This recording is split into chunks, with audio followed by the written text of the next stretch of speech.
aquifer protection. So can we all please stand for the Pledge of Allegiance?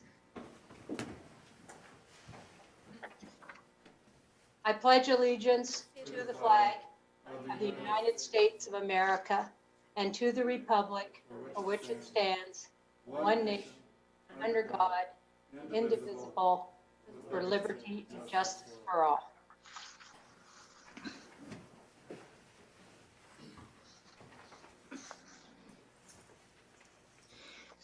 As tonight's a joint meeting is a roundtable workshop between the county commissioners and the city council, there will be no public comment during this discussion. I would like to acknowledge the correspondence from the Albany County Clean Water Advocates, and public comment will be taken during the city council's workshop following this roundtable.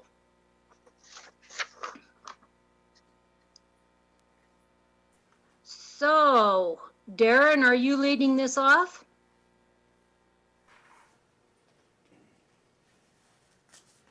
Yep, I can get things started this evening. Good evening, council and commission.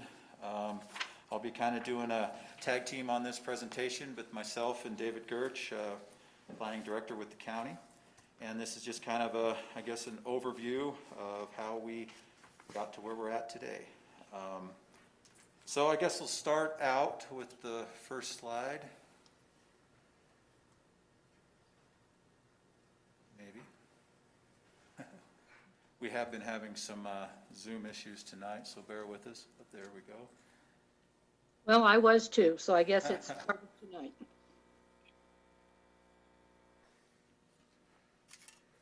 Is the screen share up and working? I'm working on it. Okay. We might be having some issues with screen sharing. We're working on that. In the meantime, you might have to follow along with the presentation that was attached to the agenda online. So I'll start out with the first slide here, basics here. Why is water protection so important to the city of Laramie?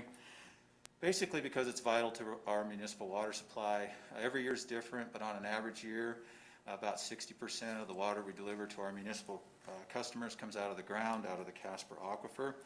The other 40% typically comes out of the Laramie River. However, the aquifer is our only contingency plan during times of drought. So in a year like 2002, when the Laramie River goes dry at our intake up by Woods Landing, we carry the entire municipality off of groundwater alone. Again, there's a lot of variables to this, but it's typically thought by our water department folks that we can carry the city for about 2 years on groundwater reserves before we start having pretty severe water restrictions.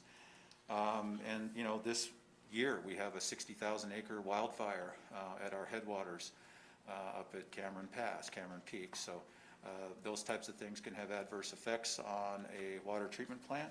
And so we have a definite interest in keeping our groundwater supply clean and pure. We have 4 municipal well fields up north. We have the Spur wells. There's 2 of those. Here in town we have the Turner wells. There's 2 of those as well. Those are also sometimes called City Springs. Those wells are located around the City Springs area. Directly south of town, a couple miles, is the Pope Springs well field with 4 wells. And then a little bit further south, 1.5 miles further south from there, is the Soldier Springs well field, which has a very large and prolific artesian well that supplies the city. A lot of people say, what's the CASPER aquifer look like? Well, you just look out east of town up at the uplift on the Laramie Range. It's all exposed right there. What makes it a great aquifer, the sandstone limestone package with all of its faults and folds and geologic features, also makes it vulnerable to contamination. It'll readily intake water, but it can readily intake contaminants as well. The CASPER aquifer is extremely high quality, class 1 aquifer rated by DEQ, so it requires very minimal treatment for the city of Laramie to serve to our customers, and we'd like to keep it that way. The CASPER aquifer protection area that the city is concerned with is what is in the upgradient or in the area of recharge for our municipal well fields. And taken from the plan, it's about 72 square miles with about 90% of that area outside of the city's jurisdictional boundary.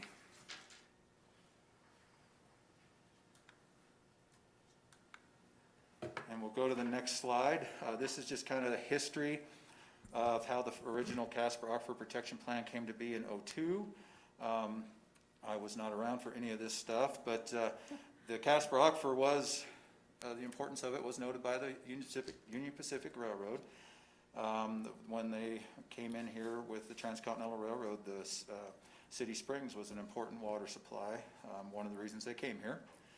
So in the early 1990s, there were some proposed developments that caught the attention of certain citizens groups and citizens, and there became some concern about what the effect would be to the CASPER Aquifer with these types of developments. So that really led to volunteer groups in the late 1990s, a lot of local professionals. One thing about being a university town, a lot of highly educated folks that live here, a lot of consulting firms are based out of here.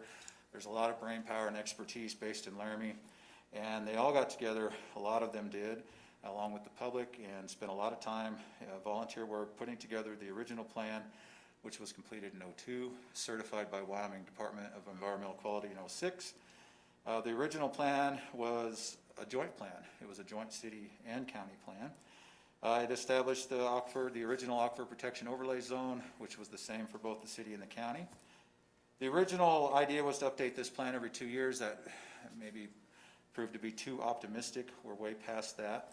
And then in '02, the ordinance regulations codified the plan based off of the plan recommendations. Basically, overland zone boundary, established a prohibited uses table or prohibited uses list of activities that are just flat out not allowed in this area, defined what vulnerable features are, septic systems, address pre-existing non-conforming uses and so forth. So then there was, it was thought that this original plan needed some updating, so that process was embarked upon. Again, this was originally a city and county joint project. The county later left that process. The city hired an out-of-state firm, Whitman Hydro Planning, to do the '08 update. This is the current plan that the city is operating off of today. They were an out-of-state firm, but the city did have some Wyoming geologists sign off on the plan. So the plan was basically developed off of the information that was available in 2008. It was an update of the '02 plan. June 3rd of 2008, the plan was in place, and the code was followed at the same time as well. So the differences in the '08 plan from the '02 plan is the city established a new western boundary of the Aquifer Protection Overlay Zone. The original boundary was not on section lines and quarter lines and surveyed lines, and so it was felt that it needed to probably be surveyed in by the city, plus it felt like it was maybe not in the correct location in certain areas where the desired 75 feet of protective Satanka shale was not present overlying the CASPER formation. So this plan moved the boundary to the west off of established survey lines. There was updated geologic, hydrogeologic data, updated list. There was additional contamination sources that were addressed, management strategies for those contamination sources. A big one for the city was the development of the site-specific investigation program. We'll get into that a little bit more later. Had some public outreach and education recommendations. It brought in I-80. I-80 is certainly a concern. A lot of truck traffic hauling a lot of different stuff crosses over through that aquifer every day. Recommended taking a look at some septic system alternatives. Recommended a monitoring well program be developed by the city. And so I think David gets the next one.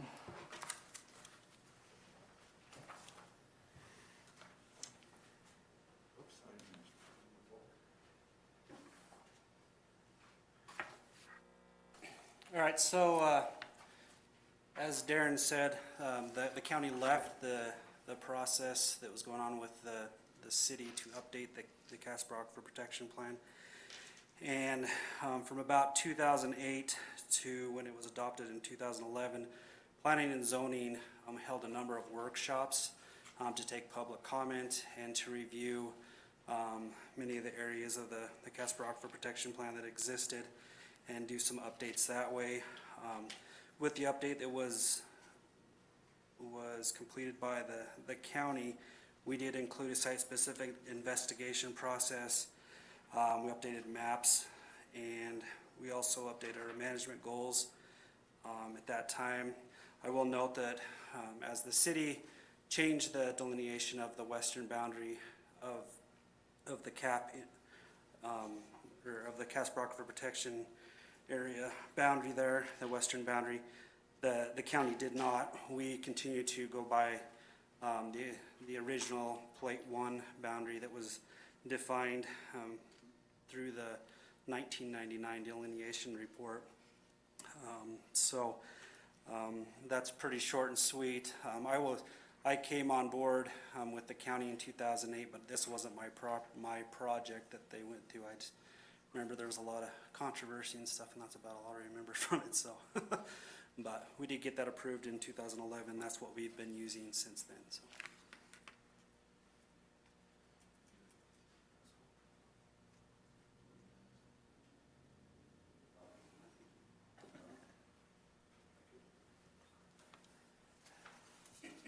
Okay, so I'm back on this one. This is the County Aquifer Protection Plan differences. I mean, the plans really are, the vast majority of these plans are very similar. But as David said, there is a difference in the western boundary and the geographical area that makes different. SSI requirements, county development regulations exempt a lot of SSIs. And as David confirmed, the county has, as such, never required an SSI to date. That process is a little bit different, and if they did require one, there would not be a peer review, which the city would require. And again, I talked to you about that here in a minute. Lot sizes, I guess, are not addressed in either overlay, which is a common misconception. Lot sizes established through zoning is an important point. Nonconformities, vulnerable features are different. There are setbacks, identification, what constitutes those things are different in the plans. And then this last one, David and I talked about this earlier. This statement says county deregulated existing septic systems. I think that is referring to, and correct me if I describe this wrong, the county had an inspection program in place that was found to be hard to enforce. To look at existing septic systems on a periodic inspection table or plan, and they dropped that requirement around this time. Is that correct, David? Yeah. So with that, we did begin the inspection program shortly after we had the approval of the CASPER Aquifer Protection Plan. And then the subsequent, I think it was about a year later or so, we adopted the Aquifer Protection Overlay Zone regulations, which was the regulatory part of the plan. And at that time, we began to do inspections of wastewater treatment systems. The way that they were done was through the pumpers, and then the property owner the pumpers would do the inspection, provide the property owner with the sheet that kind of goes through the inspection, and they'd provide that to the county. Well, that didn't turn out to be the best way to do it, and unfortunately, with a wastewater engineer with about 20 hours of time in the office, it wasn't possible for him to go out and do the inspections as well. So this was an issue that the county has struggled with to try to figure out how to do an inspection process that we can manage as staff, also try to use some of the other resources we have out there, and it just hasn't worked, and that's why we dropped that regulation. It was in the future. We actually changed the regulations to take that out. So.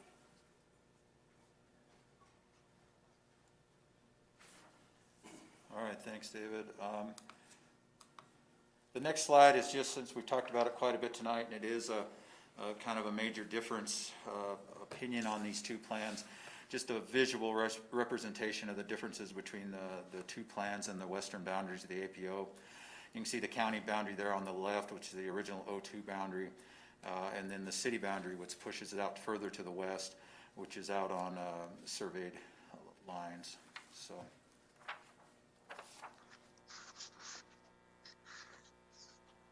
So we'll go into the city site-specific investigations, which were developed. This process was developed in 2008. Since '08, the city has had 67 SSIs completed. A site-specific investigation is required when any development or a building permit is pulled, work is done over the aquifer protection overlay. It's part of the process.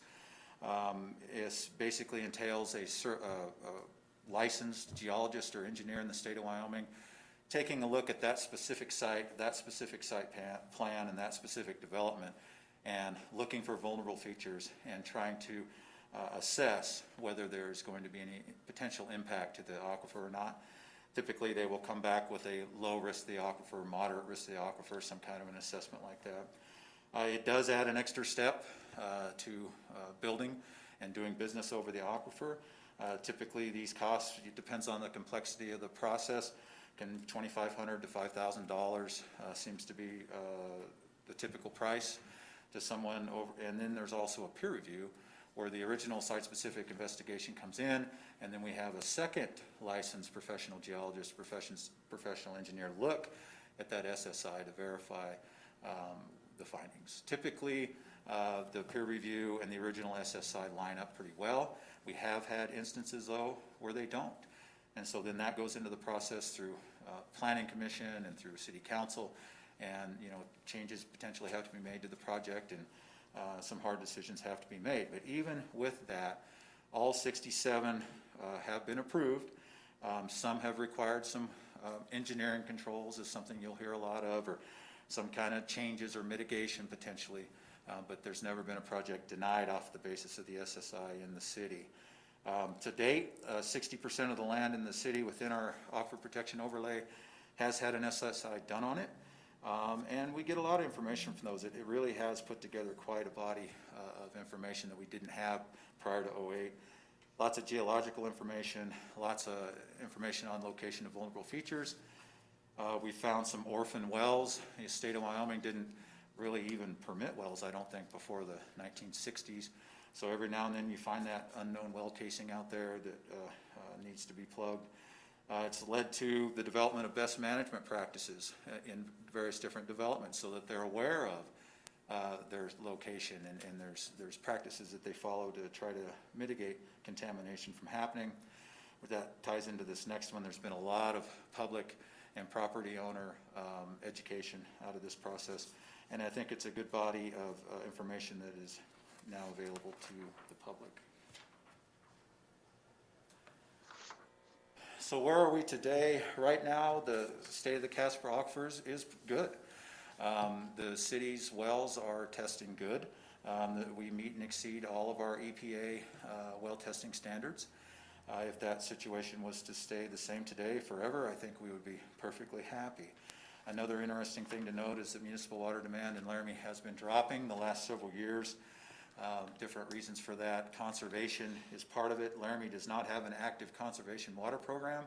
We're one of the few communities in this region that does not. Cheyenne, Front Range Colorado communities, Northern Colorado Front Range communities are all big on conservation. But that's we have a pretty robust water rights portfolio compared to some of those communities. So we're not quite there yet. So it's just, I think it's awareness of the end user to want to save water. Infrastructure improvements is a big one. There has been some major infrastructure improvements taking place in the last 6, 8, 10 years in Laramie. There was a lot of loss in our system, in our transmission system. You all are aware. You've seen the budgets and approved those projects. We had a lot of water line breaks and spent a lot of money, and we have increased our efficiencies. And then some water rate increases, I'm sure, tie into that as well. When you do those big projects, those capital expenditures like that, you have to pay for those. So I think all of those have led to a drop in water use in Laramie. So our concerns with the aquifer, what's the problem if everything's fine today? Well, we're always worried about the future. As a municipality, I think minimum you want to have a 50-year municipal water planning horizon. Probably 100-year would be a better statement, because you always plan on growing, you plan on being here forever, and you want to be ahead of the curve so that nothing gets in the way. So we're always worried about continuing development pressure. I would say In my opinion, I don't think the development pressure or the desire to build over the aquifer is any less now than it was in the 90s when all this was triggered. So there are continuing to be developments come in, so that makes us concerned about potential contamination and also availability. If other big users come into the aquifer, competing use, that's also a concern of the city. The city remains concerned with septic systems, rural residential densities. Certainly the fact that most of this recharge area is outside of our regulatory control. So in that sense, we don't control our own destiny is a concern. I-80, we can talk more about that in a little bit, but vulnerability from I-80 with the hazmat spill is another concern. And then just plain old vandalism. Vandalism, we are always improving our wellhead protection and making things a little better in that regard. Terrorism is also something, we do have some weak points that if the right person or the wrong person knew where to hit us, we could really be in trouble. But I don't know how you would ever totally plan for terrorism, but it's always a concern. And then I'd already mentioned that long-term planning horizon for water. I'll turn it over to David for the next one.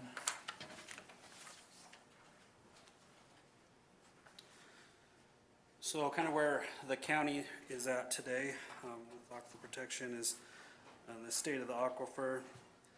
Development is continuing in the CASPER aquifer protection area. We continue to see some pressure up in that area. You know, there are hundreds of property owners already that are outside of the municipal boundaries that live and rely on the CASPER aquifer for their potable water. You know, we recently saw the successful preservation of over 4,000 acres with the Pilot Hill project within the CASPER aquifer that will protect it from future development other than recreational type uses. So concerns with aquifer at the county level, obviously there's always the concern of balancing private property rights with the protection of the aquifer. There's the concern of lack of available data, although we continue to gain more and more data over the years. I think we've had some very good studies that have been completed in the last decade or so that have added to that knowledge base, which has been helpful. And then also we have concerns obviously with the risk of the aquifer posed by I-80 Telephone Canyon.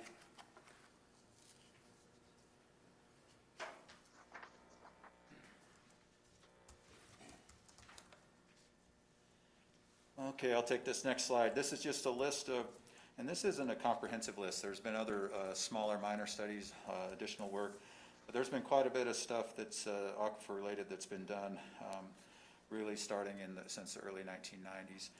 This list represents a lot of time and a lot of money that has been spent on aquifer protection related issues and a lot of knowledge that has been gained. And so we'll go through some of these. One of the things that the city tries to do when possible is preserve vulnerable areas, especially vulnerable areas that the potential exists to require, and protect them from development. The city cannot afford to buy everything we'd like to buy, especially at development prices. But every now and then things line up just right, and when we can, we do acquire some land for the purpose of aquifer protection. The first one that we got was in 2009, where Imperial Heights Park is now located. This was going to be a residential development. The Sherman Hills Fault runs right through here, and the city was able to acquire this to turn it into a public park. Then in 2011, when the Verge was being built, as part of that plan, the city was able to acquire 14 acres of open space in a pretty vulnerable area. Ephemeral drainage right above City Springs, next to our Turner well field. 2015, we got the Satanka Heights land purchase, 13.6 acres. This one was priced fairly reasonable. This was an out-of-state developer. I think he wanted to put a restaurant up there. He bought the land unseen on the internet. It had a lot of hazards and problems with the development, so we were able to pick that one up. And more recently, in 2019, this one wasn't quite so reasonable. The Boulder Drive development lots, These were on the market for commercial development. In 2019, we were able to purchase these with 2010 special purpose tax 6-penny money. The city had $1 million approved by the voters, taxpayers, for aquifer protection land acquisition. We used these funds to acquire this. This was 9.1 acres in an extremely vulnerable location right next to, directly east to City Springs. It would have been a really tough area to allow development to go into. This is one that the city probably had regulatory controls in place that we probably could have not bought this and let our regulations basically render this undevelopable, but it's always that balance between, you know, are you anti-business, or, you know, we want the jobs, we want this or that. We also want aquifer protection, so in this one, we were able to buy it, so we did. And then the final one, 2019, was also the Mike Incorporated lot purchase, directly contiguous to Imperial Heights Park. This one, I think, had some apartment buildings that were going to go on here. Sherman Hills Fault goes right through here as well, so we were able to pick this land up for open space. I'll turn the next one over to David.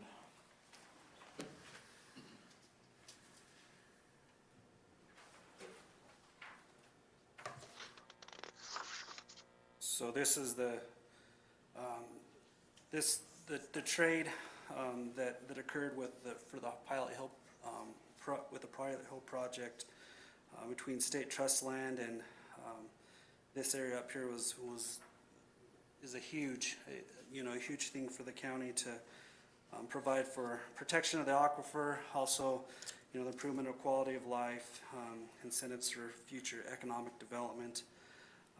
I think this was a wonderful project, and just the partnerships that were created in making this happen between state and private agencies, and over $1 million in donations were collected through donations and these partnerships for the future infrastructure that will go on up there.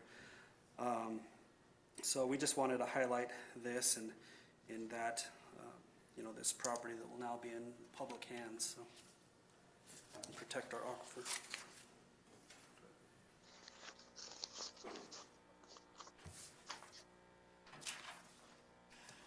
All right, so I'll go through a few of the studies that have been done. Out of all of them, I would say this slide represents the most controversial one. Geez, it's been a decade ago now, still controversial to this day. The city went out and did spot sampling of some private wells in the East Grand subdivision area. They assured these well owners confidentiality, and that has been maintained to this day. There's kind of a lot on this slide. We're not going to go into great depth, but I think as most people know, the EPA MCL for nitrate is 10 milligrams per liter. In the East Grand cluster, pretty much all of the wells showed some kind of an elevated nitrate level. I think kind of the established background nitrate level for the CASPER aquifer is considered to be 2 milligrams per liter. Some will argue that's too high or too low, but that's kind of the general figure. The worst well in here, I think, was 19 milligrams per liter. There were several that were impacted. So the city really took this to mean that there was some potential isolated small problem areas, but problem areas nonetheless in certain parts of the county. So I will say I don't think there are any current plans for the city to go out and do this again. I think we got the information that we thought we needed, and we'll try to avoid controversy like that in the future.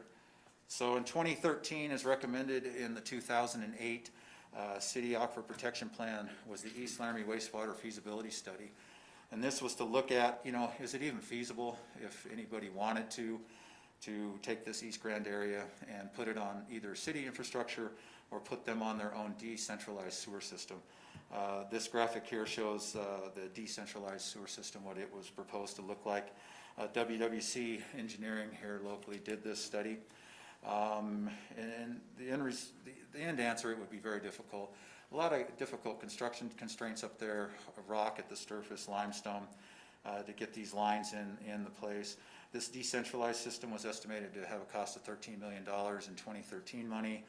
To hook them to city sewer and bring them into the water treatment plant, wastewater treatment plant, almost $25 million in 2013 money. One of the reasons that number was so high is I believe the sewer line was undersized to go to the water treatment plant, so it would have taken some additional infrastructure improvement. And then according to this study, if this aquifer became tripped MCLs and had to be treated before we could, for nitrates before we could deliver it to our customers, the city would be looking at a $30 to $40 million investment on for a water treatment plant in this area. Next slide, as recommended in the 08 report, the city developed a nitrate monitoring well network in 2014. Now the city has always done their EPA, DEQ mandated sampling, the water department, utilities department on the production wells. They also do some, I think, some additional stuff up at Spur Well. But this was kind of separate from those activities. This is nitrate specific. We have 10 wells in this network now. Some are dedicated monitoring wells. Some of them are just wells that were available to be used. But we have been building that data set, and there are plans to always expand this, probably going out on I-80 with the next 1 or 2 wells, and then always looking to fill in the gaps. 2015, the city, this is one of those dedicated monitor well projects. There was a theory that was out there that the Sherman Hills Fault, which kind of runs right directly north of these East Grand subdivisions, was a groundwater barrier, which would essentially not allow groundwater to cross from the south to the north and travel to the Turner Wellfield or City Springs. It was even suggested in the East Laramie wastewater feasibility study that that was probably the case. So this was an evaluation really of the Sherman Hills Fault to see if that was true or not. There was 3 monitor wells drilled, 1 north of the fault, 1 in the fault, a temporary well that has since been plugged, and then 1 south of the fault. And the idea was to do a pump test on the north well and see if you could pull water across the fault. And the pump test was pretty robust, and it was going to last several days, but almost instantaneously water quality changed in that north well when it began to pump. So this one, some of you sat through this presentation. It's been several years. There's a lot of information in this one study alone. We're not diving into the details here tonight. But essentially the north well has non-detect or less than 2 milligrams per liter nitrate when it's sampled. The south well can be up to 9 milligrams per liter nitrate when it's sampled. And it really depends, and they're only 150 feet apart, but one of them really has no development up gradient of it. The other one has a lot of development up gradient of it. And when that north well was pumped, the nitrate levels started to tick up in that well almost immediately. Chloride started to go up and other things like that. So the main thing we took from this is that the Sherman Hills Fault is not a groundwater barrier. So next slide, the city hired or paid the federal government, the U.S. Geological Survey in 2016 to come in as an impartial party to take a look at some of our monitor wells and do some sampling. These reports are available to anybody that wants them. They gave us lots of data. But this one slide I think is the most interesting one. They did stabilize oxygen isotope, looked at that, because one of the questions is always, well, where does that nitrate come from? Maybe it's coming from the atmosphere, rain, maybe it's from the soil or plants, or it's natural, maybe it's from fertilizer. And so we had them do that. And where that handwritten X is on this graphic kind of shows where it plots. So unfortunately, it's kind of in the blend zone between soil and animals and septics. So it did not definitively tell us. It could be either or both. We do feel like, though, it has shown that it's not background and it's not probably coming from fertilizers. The University of Wyoming has done some additional limited work like this, and their plots pretty much match the Geological Survey data. So it's a limited data set, but that's what we learned from that. All right, and so I-80, I will turn it over to David.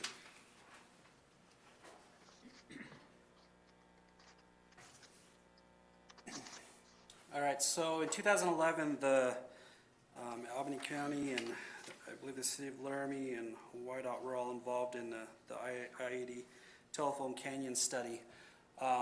This study, I think, was really important to some of the work that's went on in the county. During this study, they identified the areas of vulnerability in the canyon and through I-80 through that area. It also identified areas that were most prone to accidents, where the accidents were been seen, and it also identified the types of hazardous materials that pass through the canyon.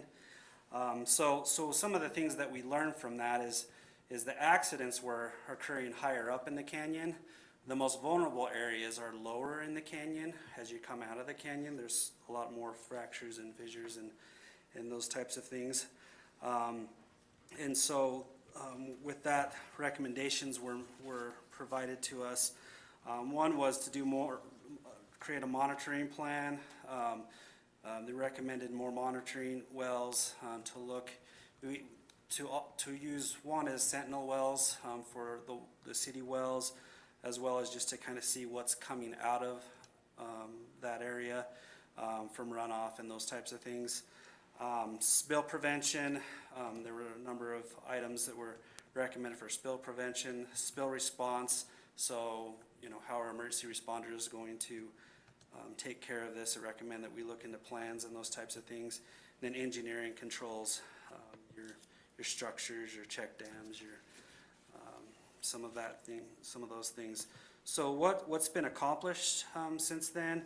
A couple of things were accomplished by WYDOT. WYDOT's been a wonderful partner in this study, and going forward, they've installed alternative road surface through that area. It's a little bit grittier, so when it gets wet, it's not, like the polished limestone that existed in some areas that I think they're kind of replacing now, but it becomes really, really slick.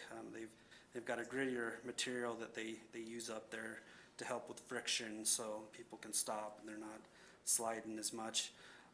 They've also lowered the speed limit in coming down through the canyon. So coming west, it's 65 miles an hour, and they also have their variable speed limit signs. All of those things add to a little bit more safety for people traveling through there. We'll move to the next slide.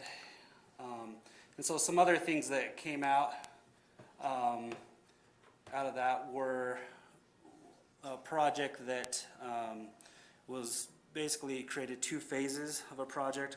First phase was monitoring wells. We had some engineering done to, design the monitoring wells. They looked at location identification. Also, they provided cost estimates, bid documents were prepared. This one we've actually been working with WYDOT over the years. We're waiting now for more information from the aerial electromagnetic study to tweak the locations of the monitoring wells, just to make sure that we're putting in the most effective places. And we'll talk about that study here in a few minutes. Phase 2 is the lining of the drainage channel in the right-of-way at the bottom of the canyon. Down in the bottom of the canyon where this drainage comes through, there are a lot of fractures and fissures. It's a very vulnerable area. And so the idea is to line that channel and keep the bad stuff, just pass it through instead of soaking in through there. In this one, we got the cost estimates, bid documents, and all of that. And we did seek grant funding from the state, but we weren't successful on that. It's a pretty expensive project, and so until times get a little bit better with funding, this one will probably be sitting there for a while. But move on to, let's see.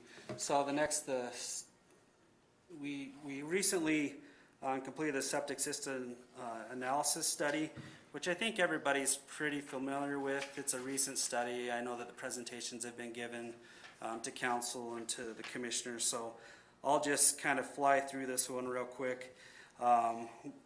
Lysimeters were installed, which are basically a cup that's installed in the ground that collects moisture, which is sampled. At a site outside of Laramie, on a property, they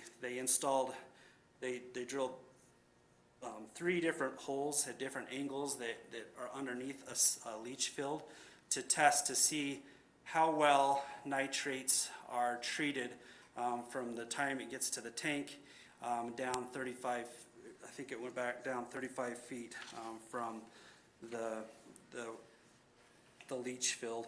And so these lysimeters were tested on a periodic basis for about a year to determine, you know, where the nitrates were at different levels and how much they tested. And basically through that and through the collection on this one site, they found that this septic system at this site was about 39% effective in removing nitrates. They also, and one of the other findings from this was that basically removal of nitrates at this level is not sufficient enough to protect the aquifer.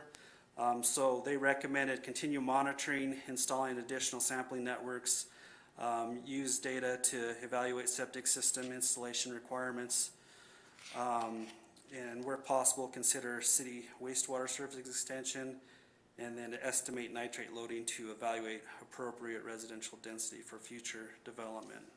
But with this study, this was the only one that we've done in this area. Obviously it's one point on the map, and so I think this is a good study to replicate in other areas up there so that we can get more information to see how it reacts on different properties, and then we can use this information to go forward. Let's see, I think. So just some of the projects that we've worked on or that have came up in the aquifer protection area, some that the city council was involved with as well. Mountain West subdivision, this development is in the aquifer protection area. They did provide a site-specific investigation, which wasn't required, as well as they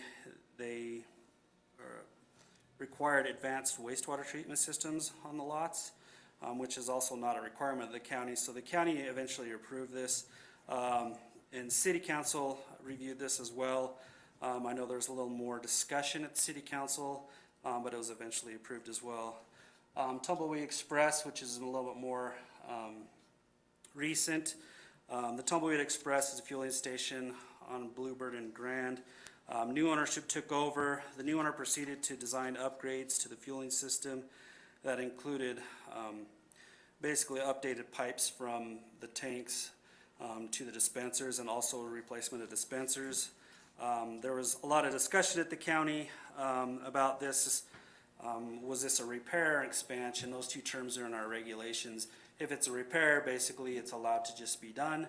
If it's an expansion, there's other requirements and approval processes. It was eventually determined that this was a repair. And then other questions arose. Did this property continue to enjoy non-conforming status? So was this still grandfathered? And the answer was yes at the time. So I know this issue continues to linger and be talked about, but that's kind of what happened with that. The Sweckert zoning change, there was an application for a zoning change from residential to commercial, and a portion of this property was within the aquifer protection overlay zone. So there was contention that occurred when considering whether the commercial was appropriate, because it did have a piece of the aquifer protection area in it, and then there was also discussion of whether that line should be moved, if it was in the correct place. So there were a lot of discussions that came up because of this application. Eventually the county approved the zoning change. And so kind of back to the Tumbleweed Express discussion. So from the Tumbleweed Express discussion, it was determined that we needed to look a little bit closer at our regulations. A moratorium was put in place and approved so that we could take that time to look at those regulations. Some of the discussions were around the non-conforming use section, also the requirement of a specific permit for the aquifer protection overlay zone developments that go in there. Currently, with aquifer protection rules, they apply when permits are brought in, and they have to go to planning and zoning, the Board of County Commissioners. Then those studies are required at that time to be reviewed. There's not specifically a permit for any type of development in there, and that has been being discussed. And right now, it's still being discussed by Planning and Zoning Commission, and no decisions have been made on those regulations as of yet. So, this is there.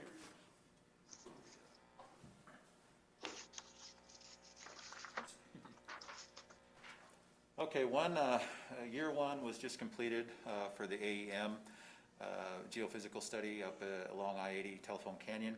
City Council has got the presentation on this from Dr. Carr at the University of Wyoming and his grad student. I don't believe the commissioners have yet, but that should be coming shortly. Basically, this project, at least year one, and in my opinion, was pretty successful. We had some really nice information, some subsurface modeling and pictures that we didn't have before. As David said during his I-80 study, in that 2011 report, it was like, well, the accidents are at the top and the vulnerable stuff's at the bottom, but one of the things that we've got out of this year one study is, well, they identified some pretty vulnerable stuff up at the top too. So again, we're always just building on this information.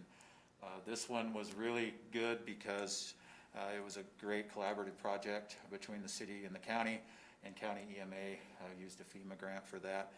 Year two, June of 21, this project should be totally completed. Year two, they will have the groundwater flow modeling complete from this, but so far, pretty cool information, I think, has come from this. And so that will segue into the city's additional projects. So one of the septic analysis study that David talked about, one of the recommendations from Wink Associates who did that study was to do a nitrate loading model for the CASPER aquifer overlay with various different build-outs. And so the city has done that or engaged them to do that. We were hoping that study would be done prior to this meeting. There was some delays, but we do expect the final report to come in fall of 2020 at some point, at which time council will receive a presentation on that. So the other one's just kind of ongoing. We are always looking for additional monitor well locations. We have some enhanced testing parameters that we're going to start soon. Some of that stuff is related, I-80 related. Wellhead protection projects are always ongoing. I know the Water Department, Utilities Department is engaged in some of that with some wellhead building upgrades right now at Pope Springs. Land acquisition is something that we're always looking at doing, whether we buy or trade. Again, that stuff is very expensive, especially when you're paying development prices for it, but we're always going to try to do what we can to acquire the most sensitive properties that are within our grasp. The AEM study is year one complete. Year two will be finished next year, we already talked about. And right after that, I think what the city's going to use that information for is to develop an emergency response plan for our southern well fields, Pope and Soldier. Currently, we don't have one. If we had a 20,000 gallon spill you know, at a certain location, what does that mean? Is that good or is that bad? Do we have to be worried about it or not? We should, in a couple years, we'll have an actual emergency response plan based off of groundwater flow modeling to where we will know, yeah, that's a bad thing. We have to do this or that, or no, we're probably protected. So I think that's going to take some uncertainty away from that. And then the big one that the city's planning on doing, I think maybe the main reason we're all here tonight, is the city is planning on updating our 2008 CASPER Aquifer Protection Plan, putting an RFQ out in spring of 2021. So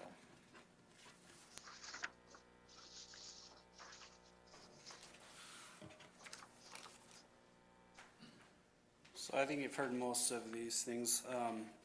We are still working with WYDOT and obviously the city and the county together to do some more water and treating wells in the I-80 area.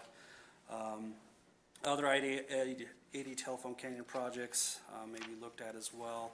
I know there's been some discussion about a building to store spill materials up there for when emergencies happen, and so the first responders have access to the materials that they need to mop up a spill or whatever they do up there. So, and then we'll be interested to see how the aerial electromagnetic study turns out as well.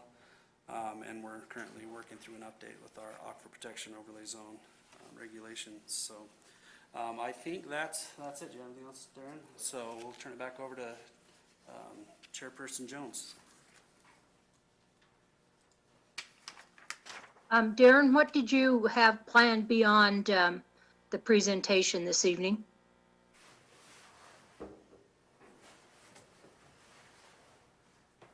Commissioner Jones, that is all that David and I had prepared. I think Janine or I will turn it over to City Manager Janine. Thank you, Darren. Commissioner Jones and Mayor Shumway and members of council and the governing bodies for both city and county. The reason that we had scheduled this work session tonight was an outcome of the goals adopted by the city council in January. One of the goals there, and I should have pulled it up so I had it verbatim, but the general gist of the goal adopted by the council was to initiate a conversation with the county commissioners with respect to the possibility of updating our CASPER Aquifer Protection Plan in coming years. I believe, as Darren noted in the presentation, the city has been looking to budget for a CASPER Aquifer Protection Plan update in 2021. And so I believe that was really the impetus behind this work session, was the council wanting to initiate that conversation with the Board of Commissioners. And I'll leave it with that, Commissioner Jones, unless you have any other questions. I do not. Does anyone else have any questions? Seeing no questions, I think we need. Counselor Stalder has a question. Oh, Chair. okay. I didn't see. I'm sorry. No, you're fine. Jessica. Thank you, Commissioner Jones. It's hard on Zoom. I just had a question about the channel lining at the bottom of Telephone Canyon. And if you had a rough estimate of what the cost would be, I know you said it was super expensive, but. If I remember right, it's about $1.5 million. Okay. We have one more person. Jessica, did that take care of your question? That did, thank you. Okay. Pete? Madam Chair and Mayor Shumway, City Councilors, my question, I guess, is since this affects so many people in the county, both the city and the county, it would seem that working together would be auspicious, especially under tough budget times. And so I'm a firm believer in working with the city to update the CASPER Aquifer Protection Plan. I think every 2 years was what it was presented. We are long past that. Maybe 2 years was a bit quick, but I think every decade seems is where we are, would be a good starting point. I think people in the committee, in the city and county, would ask that we do this type of work together. Makes sense from an efficiency standpoint, makes sense from a scientific standpoint, and working with two different maps over the same location seems to be a bit weird, quite honestly. And so I'm just putting in my plug for, I believe in this type of project, and I believe in working together with the city on this one. Thank you. Thank you, Commissioner Gozar. Madam Chair, I have a question as well. Please, Brian. I am curious if somebody can walk me through what a collaborative approach to this joint planning might look like, and maybe where that would live within our two governing bodies. I mean, it occurs to me the EAC is an appropriate group to, as already a joint venture that seems like a logical place for this to live. But I'm curious if maybe city or county staff would maybe have some other opinions. Thank you, Madam Chair. Thank you. Madam Chair, I can take that question if you'd like. This is Janine. Certainly. Go ahead, Janine.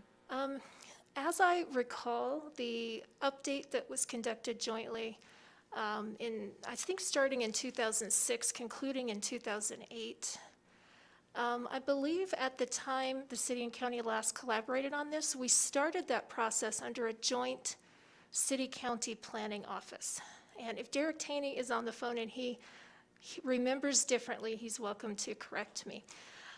Since we don't have that joint office at this time, to answer your question, Councilor Harrington, I think where an update conducted jointly would live, as you say, would be collaboration between the Natural Resources Manager, Darren Parkin, folks in the water and planning parts of the city, and then probably working with Mr. Gertsch. That would be my best guess. And David, you're welcome to add anything if you see it differently.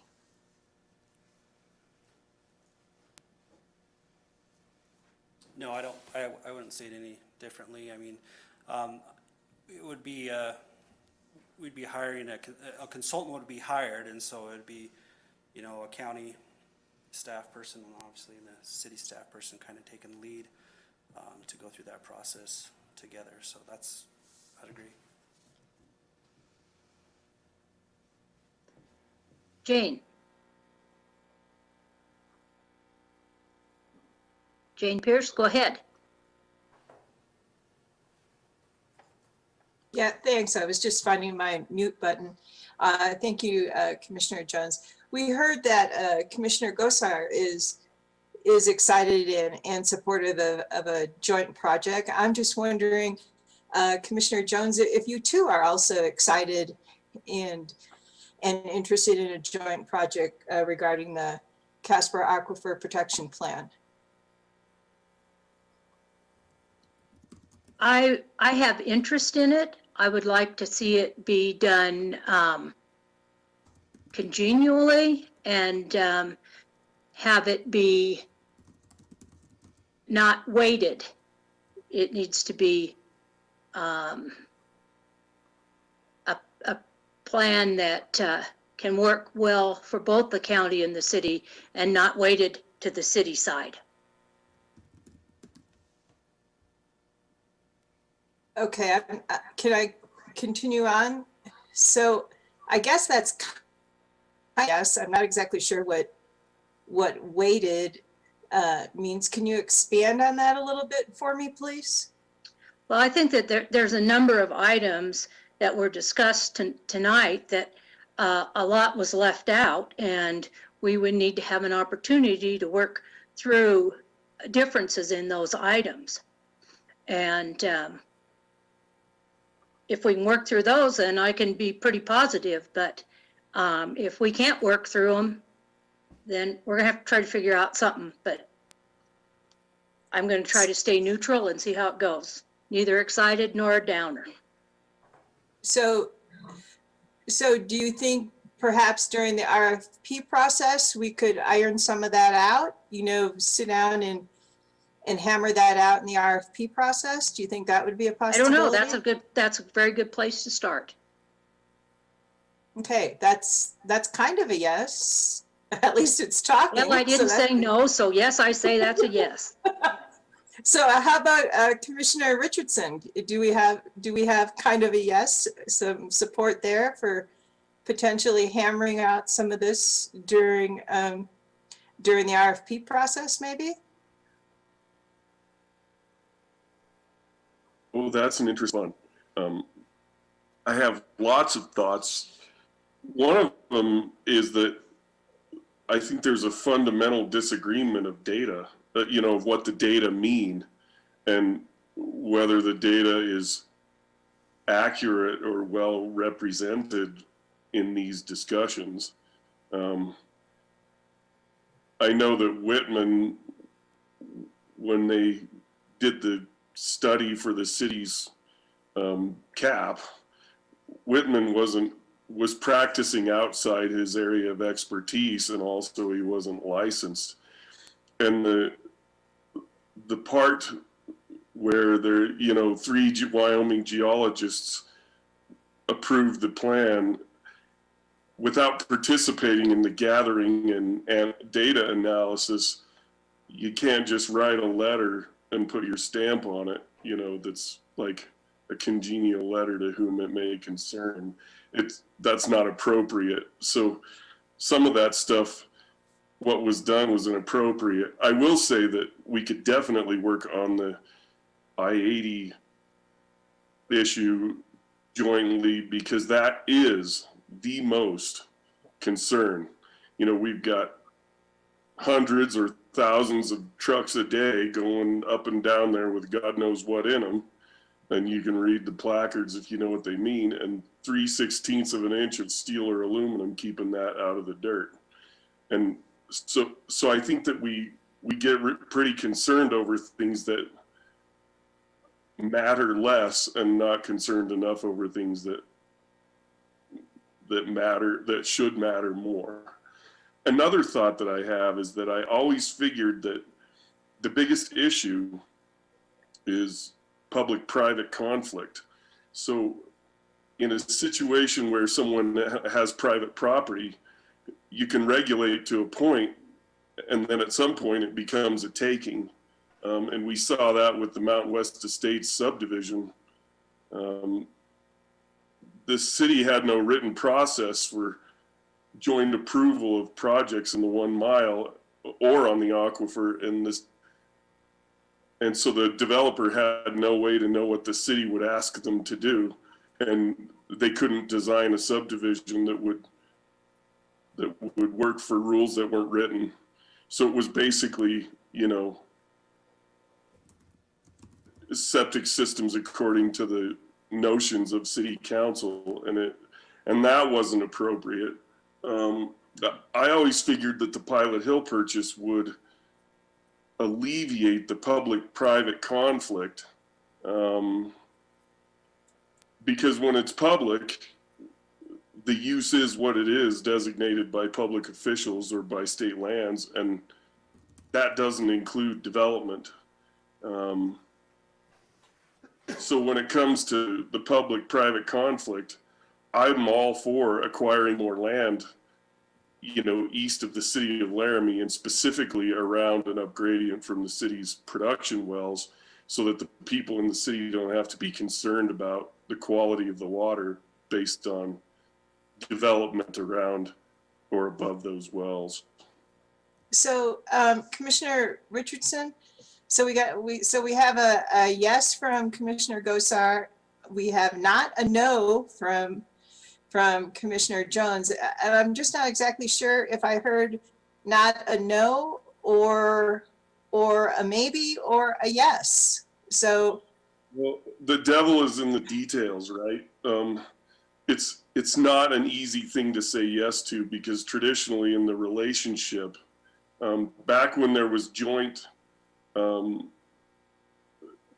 approval in the 1 mile, the city wielded its veto to the point that it made the county's regulations ineffective. You know, we would follow our regs, and then the applicant would be at the city, and there would be no readable, no interpretable process for that to happen. And basically it was, they were in front of the wizard behind the curtain or something, and it was not very good for that process. And then that's actually what brought House Bill 14 to the fore, was that the city wouldn't play nice in the sandbox. And actually Councilor or Mayor Somerville sold the bill. In the reason that bill passed was because of what the city and what she said in the testifying sessions. So I would say yes, but it's really important for it to be respectful enough. People have to stay in their lane and understand their roles as public officials, so that we play nice in the sandbox together. okay. So I'm gonna take that. I think I heard a yes in there somewhere. So, so that's good. So maybe we can, have our folks, work on that RFP process coming up here real soon. I think that's a positive things. And I think we can perhaps, as you say, be respectful of our lanes and, for the good of the entire community. I think this is something we absolutely have to do. So perhaps if our city staff want to comment on if the RFP might be a good spot to do that. I don't know. I was just kind of throwing it out there as an option. If they have other suggestions, we have some willingness. So that's exciting. So, Madam Chair. Yes. it seems like we, the city and the county, have gotten lots of pressure to do certain policy things in this area without respect to the role of the state as it relates to underground water. The water belongs to the state engineer, or is regulated by the state engineer until it gets to the wellhead, until it's produced. You know, once it's out of the ground, then it belongs to the city or the county or whoever the permit holder is of the well. And so I'm inclined to be respectful of that role, and also maybe invite the Water Development Commission to participate in their capacity in the process. While I understand that land use is specifically in our purview, the reason for the land use regulation isn't necessarily appropriate. It's my opinion that property rights are what they are, and the aquifer is not an appropriate stick, you know, to be on a landowner as it relates to their development rights. Generally, land use is related to transportation, so you don't have a feedlot and a strip joint next to a school, and you know, and a bar there too, and stuff like that. But it's specifically as it relates to protecting water. I like the acquisition of the land, like we did with the Pilot, or we're gonna do with the Pilot Hill purchase, because it eliminates that conflict. And it's pretty hard for government to, you know, I don't want to wind up in taking suits or anything like that. I want to do it the nicer way.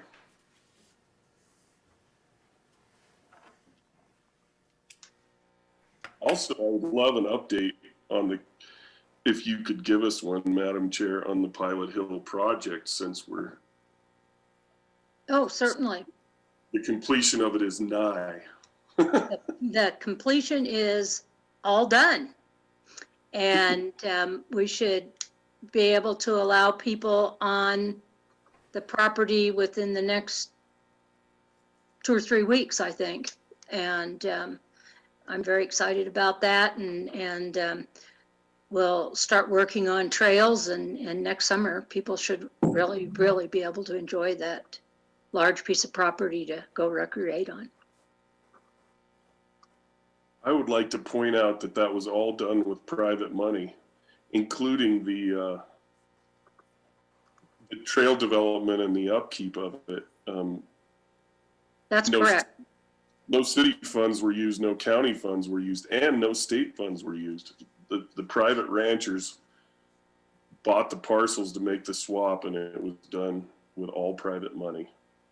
So I would like to keep doing that. I think that was a perfect example of how well you can get a job done in an amazingly short period of time when people actually work together and work for a common goal. That's an absolute perfect example of how that can be done. Well, Madam Chair, and I guess I would just say that the Wyoming Development Water Commission doesn't play a role here until we're done. You know, the CAPP was started by the EAC in 1998 through 2002, and that was a joint city-county board. That board still exists. And I think we don't have to wait on the Water Development Commission. We should be proactive. This is without water and air, you really don't have anything to develop in your community, and this is a perfect opportunity to take that. So I find it easy to say yes, Chairman Jones and Mayor Shumway, because this is what we do, right? This affects a large majority of our county and city residents. remember that city residents are also county residents, and 84% of the county lives within the city. And so that doesn't count those people that sit in Sherman Hills getting their water from the CASPER aquifer. So I think it's easy for me to say yes, because if you can't say yes to this project, what can you say yes to? And so I appreciate the knowledge that was put in by both city and county staff, the histories that were brought to bear today, because I think it's really helpful to understand where we are and where we need to go. And I believe with Councillor Pierce that jointly operating together makes the most sense, and both from an economic and social considerations. And so I think it's easy to say yes. And with that, I'll leave. Thank you. Chair Jones, you have two hands in chambers, one from Councillor O'Doherty Oh, and Councillor. Okay, on my list, I'm not seeing them, so go ahead, whoever wants, because I can't see them. I'm sorry. So I would love the opportunity to buy land, but it was a 2-to-1. It looks like more than 2-to-1 property that was traded to get the land for Pilot Hill. So we don't have that much land around, and so that doesn't seem like a good option for places that we don't have that kind of land to swap. Also, I thought it was interesting metaphor about playing in the sandbox, because my understanding from the septic system analysis is the leakage from the septic system is going through sand, and I imagine that is all around that area. So sand doesn't have the organics to have the microbes to process nitrates. So I am concerned about nitrates, because it's my understanding that West Laramie was annexed because of the septic systems becoming a problem for people's drinking water. Mike, I have a question though. When we were talking about I-80 and the study, the electromagnetic study, one proposal was to pump and treat. And I don't know, is that really feasible to have monitoring wells that tell you ahead of time that something is going to happen, and be able to pump a sufficient amount of water and treat that water, which could be, it could be contaminated from hydrophobic contaminants or hydrophilic, or things that either sink or float. So is pump and treat even I mean, how many gajillions of dollars would that cost? Dara, do you have any idea, or maybe Mr. Gert? Is that even a thing that we could do? Councillor O'Doherty, that's just one of the options that's been preliminarily floated for ways to potentially protect those southern well fields in the event of a spill.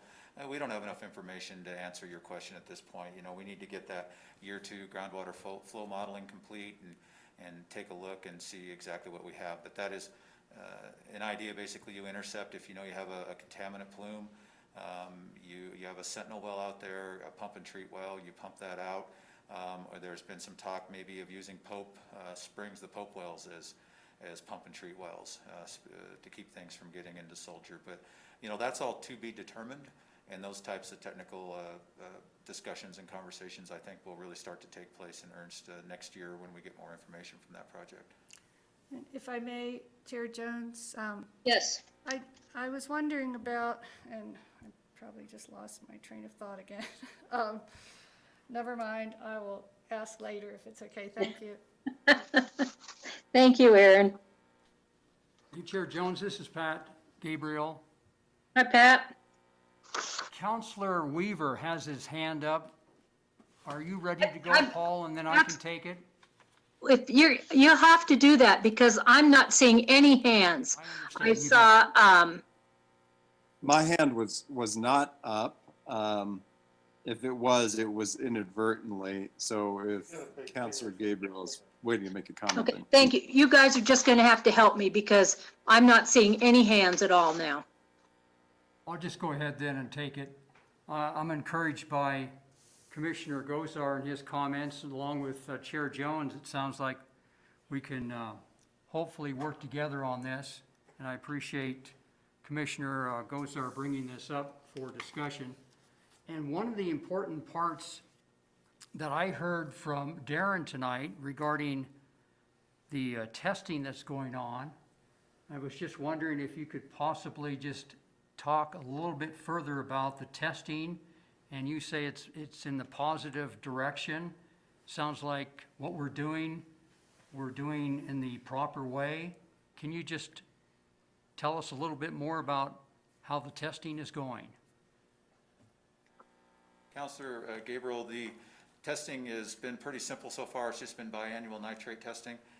We had quite a bit of recharge into the aquifer when those big winters came through a few years ago, and pretty much across the board, all the water quality improved in those wells. Now we're seeing them kind of come back up as aquifer levels have declined a little bit over the last couple winters. I wouldn't say that we have any like real big problem area. The Imperial Heights South well is probably the highest numbers that we consistently get. We do have a monitor well along I-80, an existing well that YDOT drilled in the 90s and gave to the city. That one is going to get some expanded testing for not nitrate, but for things that could be potentially coming off of the interstate. And we also are going to expand the testing in the Triangle well, which is at the corner of Vista and Grand, which I think there's been some development, Premier Bone and Joint, and there's some settling ponds and things next to that well. Imperial Heights subdivision kind of sits on top of the area of recharge that well is was designed to look at.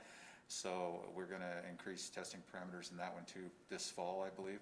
But that's kind of where we're at. It's still a work in progress. It's coming together. We're slowly building a data set. That's one of the problems, is a lack of data other than our production wells, and it's just going to take time to put all that together. And one final thing, if I could, on the CAPP RFP in spring of 2021, can you just briefly talk a little bit about the process, how that will work? I think that's kind of, again, to be determined what we decide to do, and hopefully there can be a collaboration there. But it would be one where myself and probably other members of city staff and Derek Teeney, planning manager and stuff, would put together a preliminary RFQ and go out for consultant selection and interviews. It would be this is a big project. It's an expensive one and one that will be looked at very closely. It would not move very quickly. We would engage a lot of different partners in that process. I think the plan was to have already done that, but we decided to kind of hold off. We had these additional studies like AEM and things in motion already. So we decided to kind of put the brakes on that for an extra year or two so we could have as much information as possible. And I think the idea is to try to incorporate all the information that's been gathered since '08 into this new plan. And as part of that, look at that information. Is it good? Is it bad? Should we include it? Should we not? It's going to be, I think, a science-based plan done by professionals and consultants to just update the knowledge that we've gathered over the last 12 years. All right. Thanks, Darren. Thanks, Chair Jones. That's all I had. Chair Jones, if I may, Thank you. I remembered my question. Yes. May I ask? Certainly. The disparity of the maps between the city and the county, do we agree that the 75 feet of Satanka Shale should define, that is what's needed for protection? Is it just a matter of refinement, the granular nature, like one has been refined and added to and one has not? Or do we have a difference about how much Satanka Shale should be covering, and we, in addition to not knowing where that 75-foot depth is? Thank you.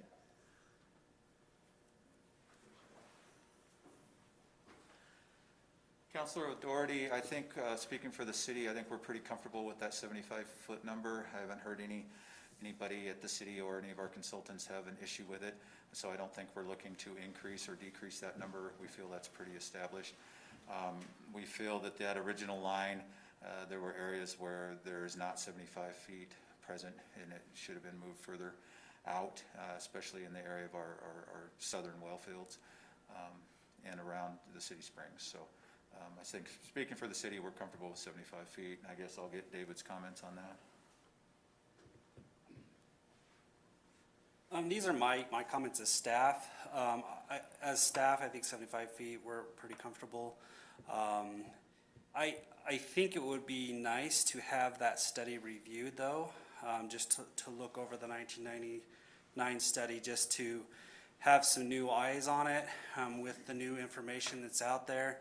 But I don't know where that would lead or what that would say, but I think that would be something that, at least from the staff perspective, that I would want to know what other professionals think about that, since we do have more information now. But 75 feet at this point, I think it's a good number, and they agreed upon it back in 1999 and thought that was a good number for protection, so I'm good. Thank you. Thank you, David.